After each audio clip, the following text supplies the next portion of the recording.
السلام علیکم ورحمۃ اللہ وبرکاتہ. ان الحمد للہ والصلاۃ والسلام علی رسول اللہ وعلی آلہ واصحابہ وآل بیتہ اجمعین، اما بعد. تو شیخ، سب سے پہلے تو امام مہدی کے بارے میں یہی آپ پلیز بتائیں کہ یہ میجر سائنس کے اندر تو نہیں آتا جو 10 میجر سائنس رسول اللہ صلی اللہ علیہ وسلم نے بیان فرمائے. تو کچھ علماء کہتے ہیں یہ وہ مائنر سائن ہے جس کے بعد پہلے میجر کی ابتدا ہوگی، یعنی کہ یہ آخری ہے جس کے بعد پہلا شروع ہوگا، یعنی کہ آفیشیل اینڈ آف ٹائمز جو ہے کیا ان سے شروع ہونا ہے.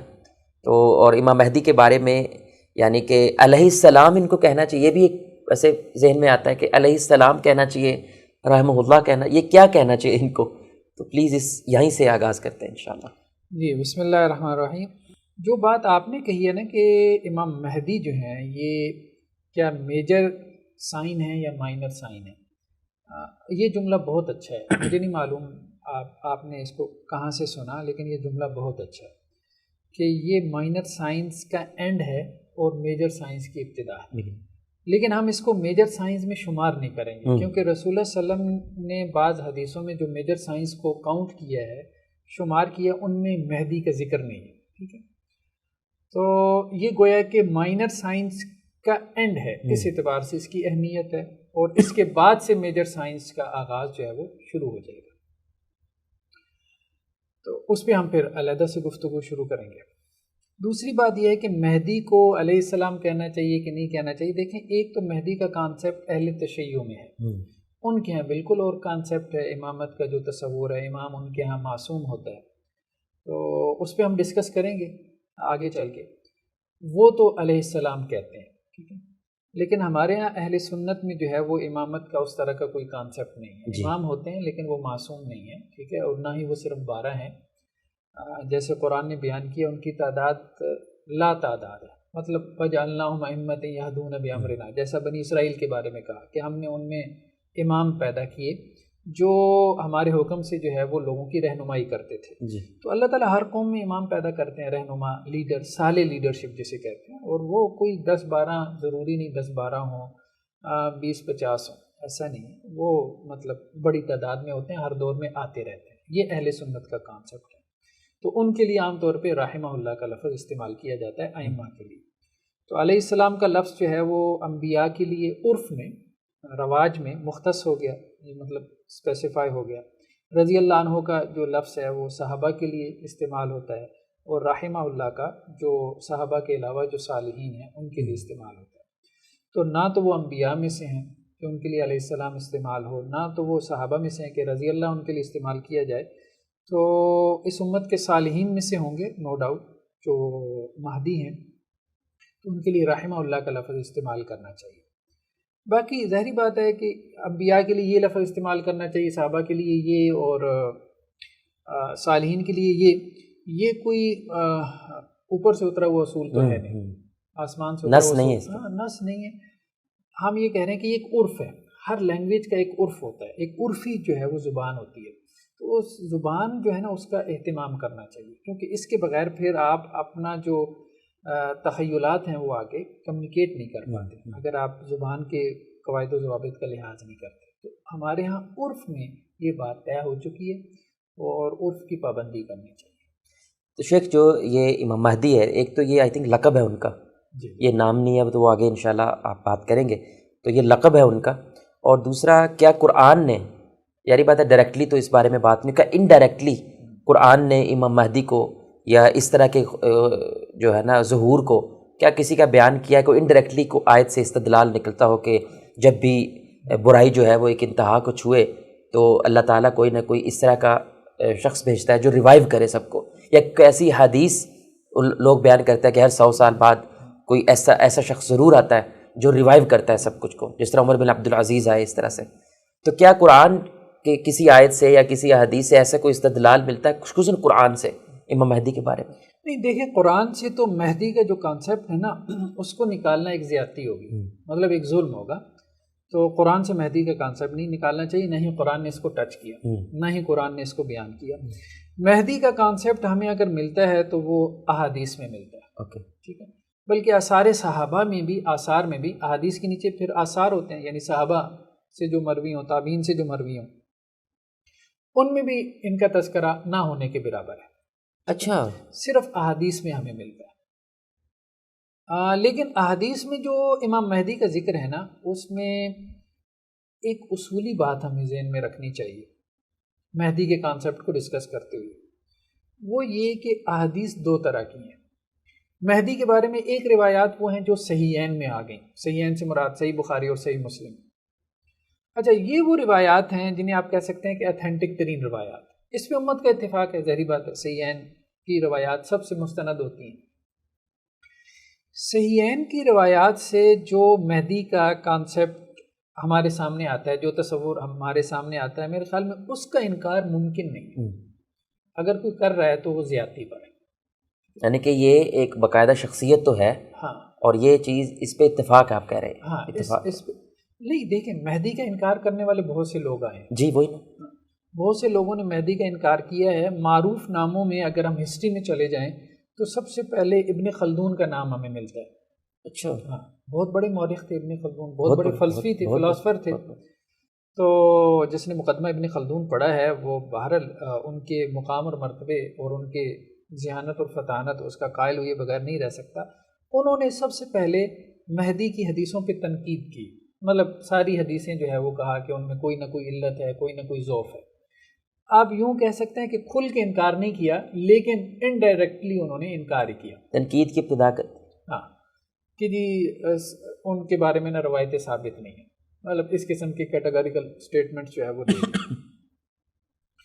پھر بعد میں آنے والوں نے انہی کا حوالہ دے کے انہی کو ریفرنس بنا کے جو ہے وہ باتیں پیدا کی ہیں.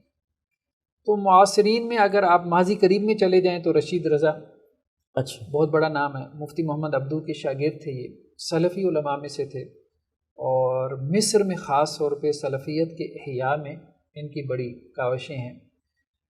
مطلب سلفیت کے احیاء میں آپ یوں سمجھ لیں کہ ابن تیمیہ اور ابن قیم کو عصر حاضر میں متعارف کروانے والوں میں سے ہی ہے, یعنی ان کی کتابیں پبلش کرنے والوں میں سے. لوگ جانتے ہی نہیں تھے ان کو. تو یہ رشید رضا نے جو ہے وہ اس کا انکار کیا. اسی طرح سے ہم آگے چل کے اس پہ گفتگو کریں گے. مولانا ابوالکلام آزاد ہیں, مولانا مودودی نے بھی ذرا شک و شبے کا اظہار کیا. کھل کے انکار تو نہیں کیا, لیکن ان کی تحریریں یہ ہیں. غامدی صاحب, غامدی صاحب نے بھی جو ہے وہ انکار کر دیا. مولانا عبید اللہ سندھی ہیں, مولانا حبیب الرحمن کاندلوی ہیں, علامہ تمنا امادی ہیں. اس طرح کے اور لوگ ہیں. کچھ تو ایسے بھی ہیں جن کے ساتھ ذرا انکار حدیث کا ٹیگ لگا ہوا ہے. کچھ ایسے بھی ہیں کہ جن کے ساتھ یہ ٹیگ نہیں بھی لگا ہوا, لیکن ان کا بھی ذہن اس طرف چلا گیا. تو عجیب بات یہ بتاؤں کہ اہل تشیع میں بھی ایسے پیدا ہوئے جنہوں نے مہدی کا انکار کیا, ان کے علماء میں. اچھا, ہمارے ہاں جیسے اسکالرز ہیں, حالانکہ ان کے تو وہ امام مانے جاتے ہیں, ان کے وہ امام مانے جاتے ہیں, لیکن ان کے ہاں بھی کرٹیسزم ہے. سیلف کرٹیسزم اچھی چیز ہے اور ہونا چاہیے, لیکن ایک حد تک ہو تو بہرحال مفید ہوتا ہے. ایک حد سے بڑھ جائے تو وہ نقصان دہ ہوتا ہے. تو ہم یہ بات کر رہے تھے کہ مہدی کے حوالے سے جو ہے جو روایات ہیں, ایک تو وہ ہیں جو کہ صحیحین کی ہیں. تو جو چیز تو صحیحین کی روایات سے ثابت ہو رہی ہے نا, اس کا تو انکار میرے خیال میں نہیں کیا جا سکتا. ہاں, صحیحین کے علاوہ اب جیسے حدیث کی کتابیں ہیں, جیسے سیاہ ستہ ہے, ٹھیک ہے, سیاہ ستہ میں صحیحین ہے, اور اس کے علاوہ سنن کی کتابیں ہیں. جی, سنن ابی داؤد ہے, سنن ترمذی ہے, سنن نسائی ہے, سنن ابن ماجہ ہے. تو اب سنن کی کتابوں میں یا اسی طرح مسند احمد یا اور کتابوں کے اندر مہدی کے بارے میں جو روایات ہیں, تو ان پہ ڈیبیٹ ہو سکتی ہے, ان پہ ڈسکشن ہو سکتی ہے, اور وہ ڈسکشن ہوئی بھی ہے. اچھا, وہ ڈسکشن ہوئی بھی ہے. یعنی وہ روایات صحیح نہیں بھائی, وہ صحیح ہیں یا ضعیف ہیں, یا ان کا کیا درجہ ہے, یا صحیحین کی روایات کے علاوہ جو دوسری روایات ہیں وہ جو مہدی کا تصور پیش کر رہی ہیں, اگر اس کا کسی نے انکار کر دیا تو کیا وہ بھی کسی گمراہی پہ ہے, ضلالت پہ ہے. ٹھیک ہے, دو باتیں ہو گئی نا. لیکن ایک بات ہمیں ذہن میں رکھنی چاہیے, ہم نے کہا تھا پرنسپلی کہ صحیحین کا جو درجہ ہے نا وہ باقیہ حدیث کی کتابوں کا نہیں ہے. یہ بات درست ہے کہ امام بخاری نے ساری صحیح حدیثیں جمع نہیں کی, بہت سی صحیح حدیثیں رہ گئیں, وہ دوسری کتابوں میں ہیں. یہ تو ایک اینگل ہے اس چیز کو دیکھنے کا. لیکن امام بخاری نے جو روایتیں جمع کر دی وہ صحیح ترین ہیں. یہ بھی تو پوائنٹ ہے, یہ بھی ایک پوائنٹ ہے. تو گویا صحیحین کی روایات میں اور دوسری کتابوں کی روایات میں درجے کا تو فرق ہے. اس لیے کہا جاتا ہے کہ صحیحین کی جو روایات ہیں ان کو تلقی بالقبول حاصل ہوا، یعنی امت نے ان کو ایکسیپٹ کر لیا. جب امت نے ایکسیپٹ کر لیا تو اب صحیحین کی روایات سے، صحیح بخاری صحیح مسلم کی حدیثوں سے جو عقیدہ ثابت ہوتا ہے نا وہ قطعی ہے، مطلب اس میں سرٹینٹی ہے، اس کا انکار نہیں کرنا چاہیے. ٹھیک ہے، اگر آپ اس کا انکار کریں گے نا تو پھر آپ یوں سمجھ لیں کہ آپ باؤنڈری کے ادھر جا رہے ہیں، دروازے بھی کچھ کھل جاتے ہیں، پھر آپ باؤنڈری کے ادھر کھڑے ہیں. ہاں جو صحیحین کے علاوہ جو روایات ہیں اور ان پہ ڈسکشن بھی موجود ہے، وہاں مسئلہ راج مرجو کا ہو جائے گا، کیونکہ وہاں جو آپ عقیدہ بنائیں گے نا وہ ایک ظنی ہوگا، ٹھیک ہے، ظن غالب کے اوپر کھڑا ہوگا.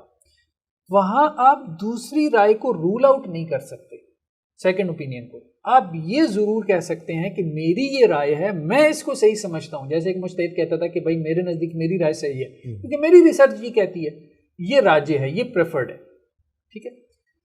لیکن دوسرے کو اس کو ماننا چاہیے،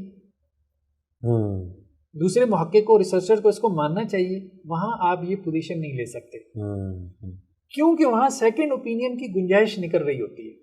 تو شیخ یہ کنسیپٹ تو پورا کا پورا ایسی ڈرائیو ہوگا نا کہ بخاری اور مسلم نے اگر ان چیزوں کو بیان کیا ہے تو باقی ساری چیزیں اس کو ایلیبریٹ کر رہی ہیں، تو ان کو ملا کے ہی پورا کنسیپٹ کریٹ ہوگا. اصل میں ایسا نہیں ہے. اچھا ایسا نہیں ہے.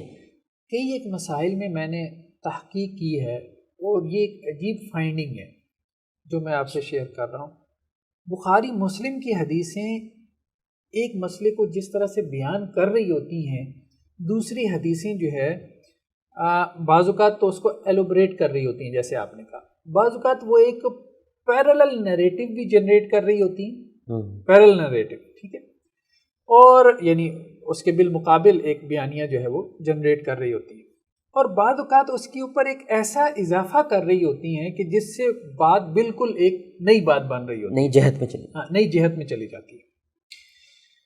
تو کہنے کا مقصد صرف یہ ہے اس بات سے میرا کہ بھائی صحیحین کی روایات سے جو مہدی کا تصور ہے، اگرچہ لوگوں نے اس کا بھی انکار کیا، لیکن میں یہ سمجھتا ہوں کہ اس کے انکار کی گنجائش نہیں نکلتی. ہاں جو صحیحین کے علاوہ روایات آئی ہیں، سنن نبی داؤد میں، سنن ترمذی میں، سنن ابن ماجہ، سنن کی کتابوں میں آئی ہیں، مسند احمد کی کتابوں میں آئی ہیں امام مہدی کے بارے میں، اگر کسی نے ان کا انکار کر دیا تو آپ یہ پوزیشن تو لے سکتے ہیں کہ جی اس نے غلط کیا، اگر وہ صحیحین کے تصور کو مانتا ہے. لیکن یہ نہیں کہہ سکتے کہ وہ کسی گمراہی پر ہے، کیونکہ وہاں مسائل ہے، کلام ہے، وہاں کلام ہے. آپ کی تحقیق کے مطابق وہ روایت صحیح ہوگی، لیکن کسی اور کی تحقیق کے مطابق اس میں گفتگو کی گنجائش ہوگی. تو اس لیے وہاں سختی نہیں کرنی چاہیے. ٹھیک ہے، اب اس کو آپ یوں بھی سمجھ لیں، ایک ہے مہدی کی شخصیت، ٹھیک ہے، رائز آف مہدی.